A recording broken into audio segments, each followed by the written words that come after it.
Hi, Becky. Hi, Terry. How are you? I'm great.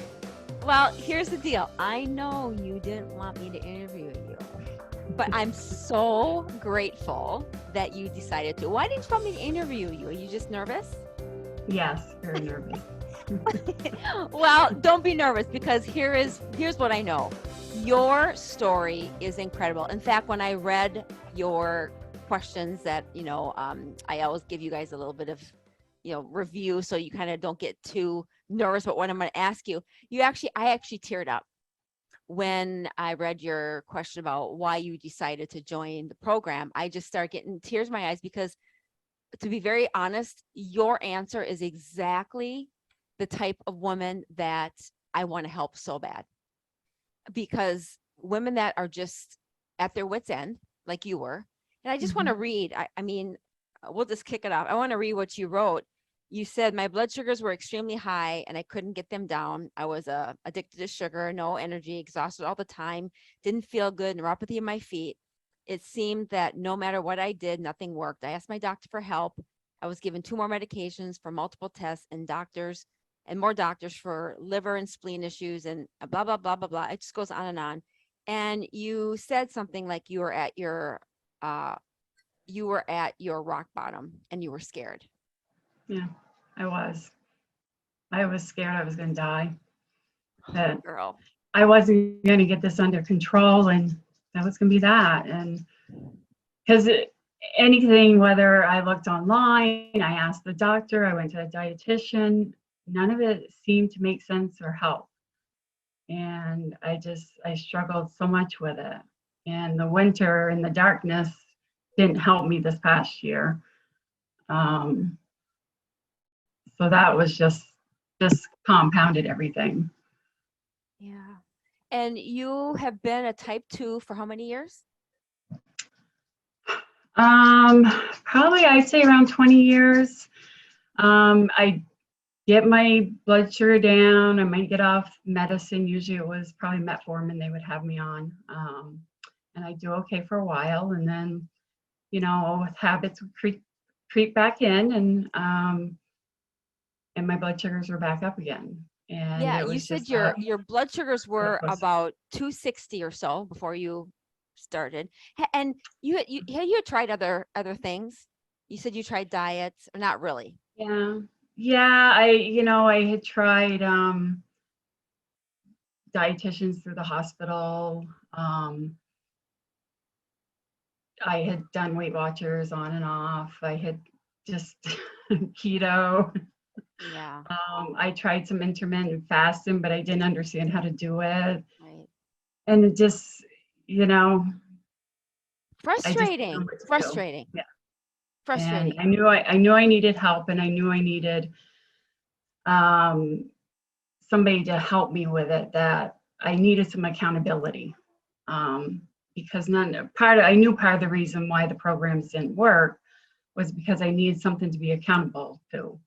Mm-hmm. And if I didn't have something or someone to be accountable to, even if it was maybe to go weigh in at the doctor's office once a month, or whatever it was, that I wasn't going to stick with it.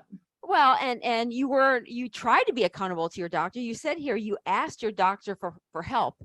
And when you asked him for help, what did he say?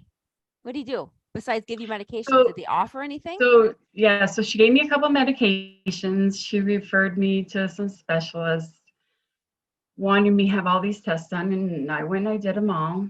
And I went to the nutritionist, and she says, well, it's a free service we offer here. So I'm like, okay, what do I have to lose? So I went and talked with him, and he just kind of listened to me, and he said, well, what do you think you want to do? And I said, I don't know, maybe keto.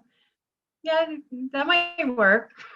The only thing he really told me that I think was kind of an eye opener, and that I think got me to go back watching your Facebook page, was when he was explaining the difference to me between type 1 and type 2 diabetes, and the fact that they give you insulin for both.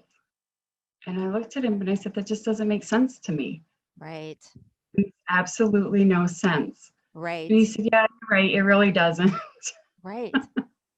Well, that's exactly it. It's diabetes is, as you know, and maybe some of the people that are watching don't know this, but diabetes, type 2 especially, is a nutritional disease. It's a lifestyle disease. And I always say it's not your fault, Becky, that you got diabetes. It's because you weren't given the right information. You aren't given the right ways to eat. Your people, the marketers, the food companies, the commercials, the doctors, they're all trying to get you guys to, you know, eat foods that make money or be put on medications that make money. They are not invested in our health, nor do they know how to heal the body on a cellular level. They don't know how. I mean, just Right. like you said, you ask for help, and what do they offer you? Diabetes educators who give you the opposite of what you should be doing. What also Right. they offer you is more medications, and we know medications just put a band-aid on the symptom. Medications don't cure. Right. And she And also had told me I needed to eat more often and eat, you know, those 6 to 8 little meals. And yeah. And how yeah. are you, I mean, physically feeling besides, I mean, you had the neuropathy, but what are some of the other things that you were just like, you're just thinking to yourself, I've got to get this. I'm scared. I'm scared because of what? I- yeah, I was scared. I knew I had liver issues. I was starting to have I have an enlarged spleen. Mm, Um, and just, you know, the neuropathy was really starting to bother me. mm, And that really worried me, and it worried me that I was going to lose a limb. And thinking, you know, I just turned 50. I have a young daughter. I'm a single parent. What is going to happen to her if something happens to me? oh, And I just, you know, I didn't know what to do. And I felt like I was in this vicious cycle that I would go to bed at night and think, okay, tomorrow I'm going to stop eating that. I'm going to do this. I'm going to do that. But those cravings and everything were just so strong that I would just get back in that habit, or I would do okay for a few days or a few weeks. And then it was right back to the same thing. And it got to be such a vicious cycle that it was, you know, I'd eat those things that I shouldn't be eating, the donuts and the cake and cookies. And then I had a lot of stomach problems because of it. And then I'd be running to the bathroom because I had other issues. right, right. So it was just a really vicious cycle that I knew Yeah, I need to stop. yeah. And you, I'm telling you something, you were one of the women inside of the group that you came in May, that your body responded really well. And the reason why your body responded well is because you were mentally at the point where you wanted to do something. You were ready. You wanted to do something about it, and you gravitated and you started doing, you know, the protocol to the T. You worked hard and you showed up, and your body responded pretty quickly. Hmm. And, you know, and it's funny because I just remember, especially in the beginning, I mean, even now, but especially in the first few weeks and months, um, it was like you were always in my head, like between I don't know if that's watching a the good or bad videos, thing, but being on the meetings, and just, you know, thinking, okay, what was that Terry said? What are we supposed to be doing today? You know, okay, this is something I should eat. No, that's not something I should eat. You know, go to the grocery store. Okay, I need to read the label. You know, it was just, yeah, and that helped with the accountability of, yeah, you know, yeah. and maybe a little bit, not, I shouldn't really say fear, but that whole thing of, oh, I don't want to have to go to the meeting and say, oh, yeah, I was the one that did that. You know, no, I didn't do what I was supposed to do this week. Right. Well, and I'm actually thrilled and excited for you to go to your next doctor visit. You know, we're going to be in the next couple weeks, you're going to go back to your physician, and get your labs rerun, because we always have you do certain labs at the start of your program so that we can see all the changes that your body has made. And we know your body has made a lot of changes. One, because you physically feel totally different, which you've shared, right? Your Right. energy's better, your neuropathy's better, your blood sugars were 260 and climbing. And you were on medicate. Let me show the graphic. Let me just show you. This is what you've done in less than 3 months.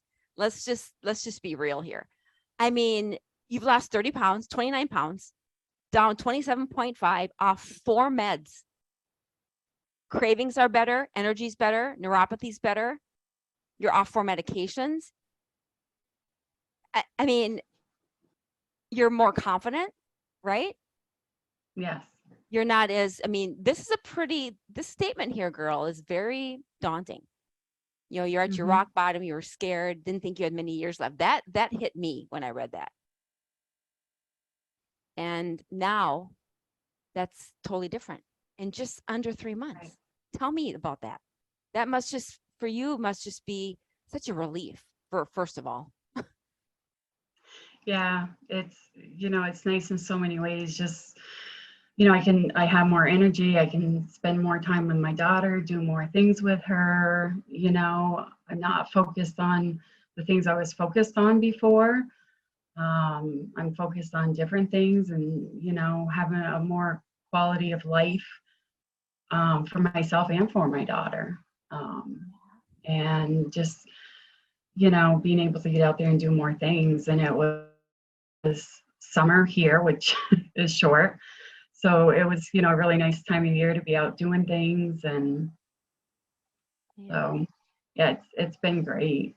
And in the back of my head, I keep thinking darkness is coming again, but yeah, but I'm you know not what? scared about it like I was last year. Yeah, because you have different, you have different skills now. You have a different, different skill set that we've taught you, that you've been working hard on. It's going to be totally different. And I was just talking to, before I did the interview with Doris and with Dina, and they both expressed kind of like with you, like they just are excited about, continuing with feeling good, because one of the reasons why they didn't do the program sooner was because they were so wanting to put everybody else first in their life, right? And they're not afraid of what's ahead, like you just said, because were able to work on the skills that we're teaching inside of the academy that set you up for success. Unlike, your diabetes educator and your doctors who say you need help, and what do? I don't know. Go do keto. I mean, really? That's the advice? Yeah. Or, hey, you should lose 30 pounds. Well, duh. Yes, I know that. Right? Could you give me a little bit more help? Yeah. It's like you go into your blood sugars are high. What do? You should lower your blood sugars. Well, duh. But how? Like, how do you do it? Right? It's like Dina, her blood sugars were 400. And now they're they're normal hundreds. Yeah, I was amazed at how fast my sugars came down. Before I had joined in May, I had been kind of working toward that for 2 months. So I got them down a little bit, but nothing at all like what once I started. I mean, I think within a month I was down around 100. And I'm just like, this is great, but I'm taking this medicine. And so now I'm thinking, I have a doctor's appointment next week. And are you excited? Honestly, are you excited to go? I'm or are you nervous? excited. I'm excited. I want to see what, my blood work's going to show. And in the back of my mind, I'm really kind of thinking, I wonder what the doctor's going to think, because I kind of think she'll like my numbers. But I also think when she realizes I'm not taking the medication anymore, she may not be happy. Well, make sure you get on a call before you go to that appointment so you and I can talk, because I'll help you with that, because there are some things I will help you with that. But yeah, you're right. I mean, your labs are going to be way better. Like there will be some that will be even in the normal range. There will be some that might still be out of the normal range, but they never look at your overall picture. They just look at fractionate. They look at one lab and then want to plug in medications for one lab. We look at things as a whole. It's very different. So that's what's cool about, when we get these labs back, I explain, I talk to you, and I help you navigate those conversations with your MD so that you can express and articulate to them in a way that makes you feel empowered, and will also get them to kind of, I wouldn't say agree, but be okay with your continuing progress and the direction you're taking. And that's what an MD should be supporting, to be honest. If they're not supporting that, then I always say you need to find a new MD. If they're not supporting and happy that your results, your labs are getting better and you're feeling better and you're lost weight, if they're always like, oh, I had one client, well, actually many, but I had one particular where she would go to her MD and he would just set her up for failure. And he'd say, well, this isn't going to last. I mean, what kind of a doctor would say that? This isn't going to last. It's horrible. Yeah. It is. It's horrible. Yeah. But I always tell you guys, expect that. Expect it. Maybe it won't happen, but if it does, with what I'm teaching you and what we've been through, that's the answer to that. Yeah. So it's going to be interesting. Yeah. Well, I'm excited for it. I can't wait. And I'm going to show this one more time here because this just blows me away. And I'm so proud of you. And I just, even looking at you now and comparing when you first started, you look healthier. And don't you just have this whole different outlook and everything about your life moving forward now? Yes. Yeah. I sure do. What are you most excited about for the future? Just continuing on. I'd like to lose more weight, be more physically active than I am now. So yeah, I just want to get out there and do more things and enjoy life a little bit more and not, spend the winter just sitting around the house and this will be going to bed real early. This will be your first winter now with your new life, basically, right? And so it's going to be fun to be able to figure out a different way to go through the winter, like you said, to do some different things other than just stay hibernated, because you're going to have more energy to do it and you're going to have better skill set to do it. And so we have a lot of ladies that are, making a decision to come to camp. What would you tell them about why they need to invest in themselves and make it a priority to get to camp? At the end of the day, the only person, that can look out for you is you. And, and at some point we all need help. And that's not a bad thing, and for me, I stumbled upon you a few years ago and watched you on and off. And then, glad that I went back to your Facebook page and joined camp. But I kept thinking, I wish it would start sooner. And by the end of camp, I'm like, where do I sign up? This isn't anything. I never thought I would work with a coach like this. So this, it was kind of out of my comfort zone. But I knew it was something I needed to do. And I needed to put myself first for a while. Because I've always been that type that everything else and everyone else comes first. And I take a lot of stress of that on too. And I've also learned to let a lot of that stress go. And, I can't solve everything for everyone. I need to work on me first and then concentrate on my daughter and her needs. And because if I'm not healthy and happy, then she's not going to be. So love that. Yeah. Well, thank you for coming out of your comfort zone and sharing your story with us. I know that there's going to be many ladies, and a lot of these ladies in this group are like you, and they've been in this group for 2 years, and it's just time for them to do something. Dina was the same way. she's been in the group for, 2+ years, and a lot of the women, right? And they're just like, now is the time. And so I know you're going to be an inspiration, and there's going to be so many women that can relate to your story. So thank you for coming out of your comfort zone and sharing. I appreciate it. And I'm proud of you, girl. You're welcome. Very proud of you. Thank you. And I'm so excited for you and what's ahead.